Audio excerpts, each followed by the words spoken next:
Good morning बच्चों। आज हिंदी मेधा में हम अपना पाठ 5 पढ़ेंगे जिसका नाम है तराजू चूहे खा गए। बच्चों, ये कहानी 2 मित्रों की कहानी है।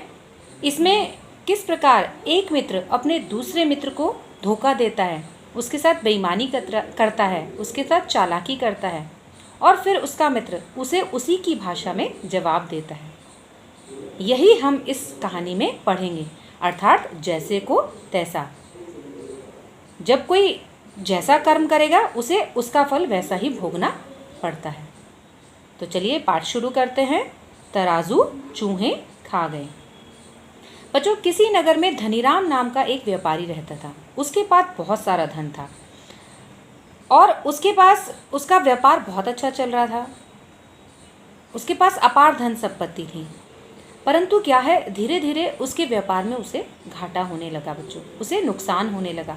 उसका व्यापार धीरे धीरे ठप पड़ गया और बहुत से लोगों का उसके ऊपर कर्जा हो गया। उसने सोचा, मेरा व्यापार यहाँ पर ठीक नहीं चल रहा है, मुझे दूसरे शहर में जाकर भाग्य आजमाना चाहिए, शायद मेरा काम धंधा वहाँ पर ठीक चले। तो उसने बच्चों अपनी सारी धन संपत्ति बेचकर और लोगों का कर्जा उतार दिया और दूसरे शहर जाने के लिए तैयार हो गया। उसके पास बच्चों एक लोहे की तराजू थी।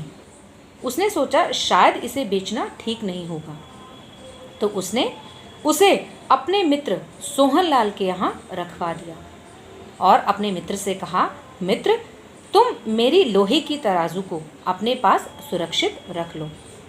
मैं दूसरे शहर धन कमाने के लिए जा रहा हूँ।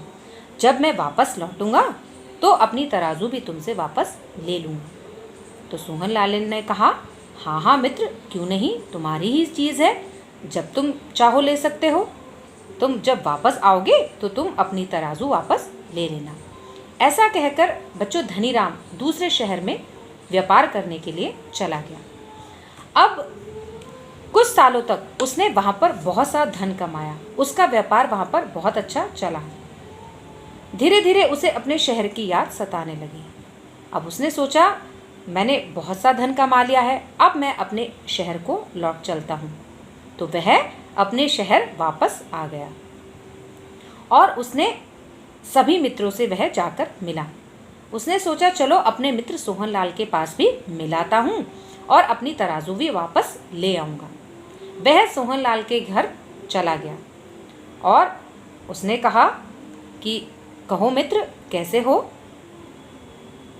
सोहनलाल ने जवाब दिया, हाँ मित्र, मैं ठीक हूँ, तुम सुनाओ, तुम कैसे हो। तो धनीराम ने भी कहा, मित्र, मैं ठीक हूँ, बहुत अच्छा हूँ।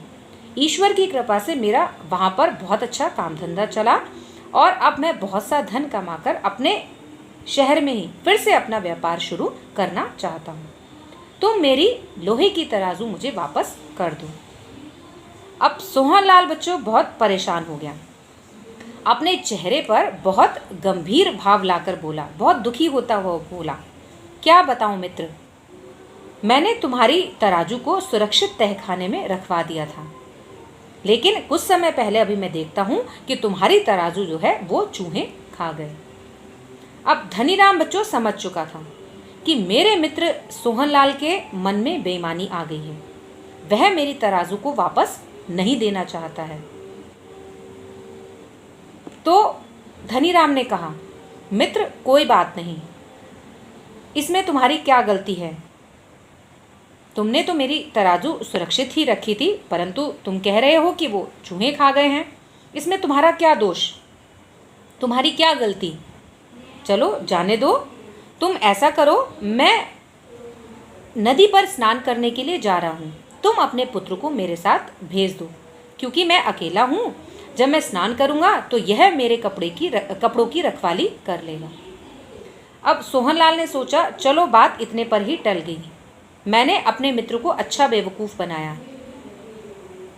ये तो अपनी तराजू का जिक्र ही नहीं कर रहा है, सिर्फ मेरे पुत्र को ले जाने के लिए कह रहा है, तो मैं अपने पुत्र को इसके साथ भेज देता हूँ। तो सोहनलाल ने बच्चों ऐसा ही किया, अपने पुत्र को धनीराम के साथ स्नान करने के लिए भेज दिया। अब थोड़ी देर बाद धनीराम अकेला ही वापस लौटता है तो उदास होकर बहुत कहता है, क्या कहूँ मित्र, मैं जब नदी में स्नान कर रहा था तो तुम्हारे पुत्र को एक बाज आया और झपट्टा मारकर अपने साथ उठाकर ले गया। अब सोहनलाल बच्चों एकदम क्रोध से लाल पीला हो गया। उसे बहुत गुस्सा आया। उसने बोला, क्या तुमने मुझे बेवकूफ़ समझ रखा है? क्या मैं तुम्हें मूर्ख लगता हूँ? और धमकी भरे स्वर में बोला, जल्दी से मेरे बेटे को वापस कर दो, सीधे सीधे, नहीं तो क्या है, मैं अदालत का दरवाज़ा खटखटाऊंगा, मैं अदालत में जाऊंगा, तुम्हारी वहाँ पर शिकायत करूँगा। अब धनीराम ने बच्चों रोनी सी सूरत बनाकर कहा, तुम जो चाहो, तुम्हारे जो जी में आए कर सकते हो। अब मैं क्या करूँ, तुम्हारे पुत्र को कैसे लाऊं? क्योंकि तुम्हारे पुत्र को तो बाज उठाकर ले गया है, मैं तुम्हारे पुत्र को वापस नहीं कर सकता। अब बच्चों दोनों मित्र एक दूसरे के ऊपर आरोप लगाने लगे। वह लड़ते झगड़ते नगर सेठ के यहाँ पहुँचे। अब सोहनलाल की बात सुनकर नगर सेठ ने कहा, उन्हें बहुत जोर से हंसी आई। अरे कहीं ऐसा होता है क्या? भला एक पक्षी एक लड़के को कैसे उठाकर ले जा सकता है? नहीं ले जा सकता। ये तो सरासर झूठ है, यह तो सफ़ेद झूठ है, तुम झूठ बोल रहे हो। तो धनीराम तुरंत बोला, श्रीमान, जब चूहे लोहे की तराजू खा सकते हैं तो एक बाज, एक पक्षी भी लड़के को उठाकर ले जा सकता है। आप इससे पूछिए, इसने मेरी तराजू वापस नहीं करी है, कह रहा है कि तराजू चूहे खा गए हैं। तो नगर सेठ का बच्चों माथा ठनका, उसे थोड़ा सा संदेह हुआ, उसे कुछ शंका हुई। उसने कहा, सीधे सीधे कहो, क्या कहना चाहते हो? तो सारी बात, पूरी बात धनीराम ने बच्चों नगर सेठ के सामने कह सुनाई। नगर सेठ ने कहा, तुम सोहनलाल इसकी तराजू वापस कर दो और यह भी तुम्हारा पुत्र वापस कर देगा।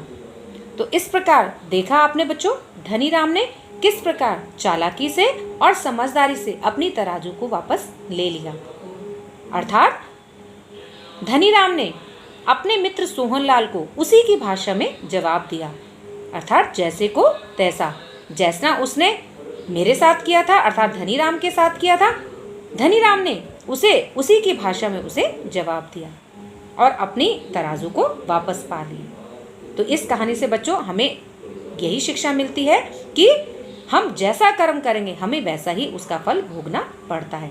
इसीलिए जब हमें कोई मूर्ख समझे तो हमें भी बड़ी समझदारी के साथ और बड़ी चालाकी के साथ उसका जवाब उसी की भाषा में देना चाहिए। थैंक यू बच्चों।